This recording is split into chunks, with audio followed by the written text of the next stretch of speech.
Hello, I'm Dr. Jyoti Kumbhar. Today's my topic is PCOS, which is polycystic ovarian syndrome. It is a medical condition with a hormonal imbalance which affects 1 out of 10 women globally. It has symptoms like irregular menses, scanty or heavy flow during the menstruation, painful menstruation, dry, patchy skin, hair fall, mood swings, irritation, depression, abnormal hair growth on the body. And this problem, the PCOS, also may lead to the obesity and infertility in women. However, yoga is a great way to treat PCOS and correct these hormonal imbalances within the body and also facilitate holistic healing. With certain yoga postures, they actually help us to open up the pelvic area. They improve the circulation, the blood circulation locally in the pelvic area, and it also facilitates the burning of fat like weight loss and also promotes relaxation of body and mind. So we are going to see the demonstration of few postures which is going to help us to achieve all of this and the holistic health with the PCOS. So let's see the demonstration. The first is Parshvakonasana. For the practice of Parshvakonasana, bring your legs together and then spread your legs. At the comfortable space, turn your right foot on the right side, bend at your right knee, raising your arms at the shoulder level and then bend on to the right side. Taking your left arm in an inclined position, slightly look upwards and maintain the posture. Hold on for a few seconds. Then slowly come back while exhaling, releasing your arms, straighten yourself. Then turn your left foot as we are going to practice on the opposite side.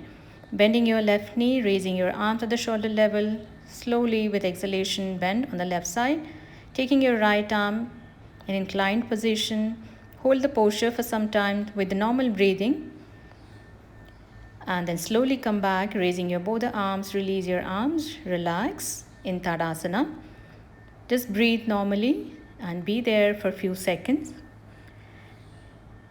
Next, we are going to practice Sarvangasana. So lie down, keeping your legs apart. Lie down in Shavasana. Your hands away from the body. For the practice of Sarvangasana, we have to lie down in Shavasana for a few seconds. Then for the practice of Sarvangasana, keep your legs together. Slowly raise your legs up, raise your hips and then support your trunk with your both arms, resting your elbows and your shoulders on the ground. Support your hips with your palms. Look up at your feet. Maintain the posture. Hold on for some time with a normal breathing. Then slowly with exhalation, release your legs. Release. Slowly bringing it back to the ground. Keep your arms by the side of your body. Again, come back to Shavasana and relax.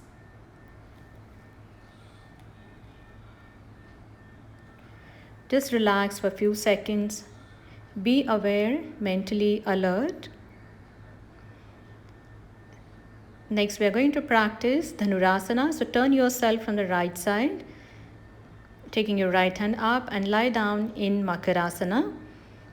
In Makarasana, keeping your legs apart, your heels inward and your toes outward, resting.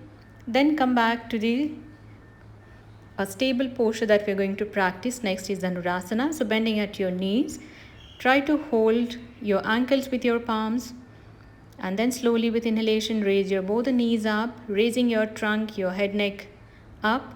Maintain this bow posture, Dhanurasana, for a few seconds. With the normal breathing and then slowly relax, release. With the exhalation, release your arms, release your legs and go back to Makarasana. Rest your forehead on your palms. Next, we are going to practice Sarpasana. So keep your legs together, interlock your fingers on your back. And then slowly with inhalation, raise your head, neck and upper back, turning your shoulders. Hold on to the posture for a few seconds with the normal breathing.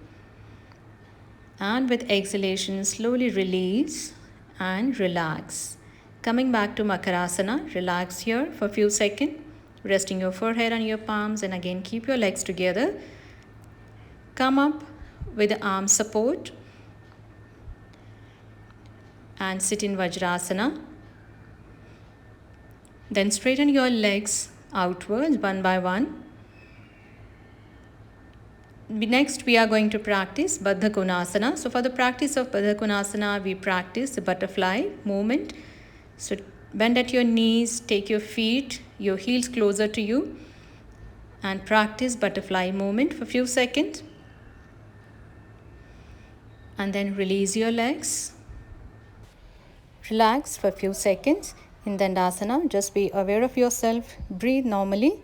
As I said earlier, to treat PCOS with a yoga therapy is quite possible, and we need to do all these practices consistently in our daily life.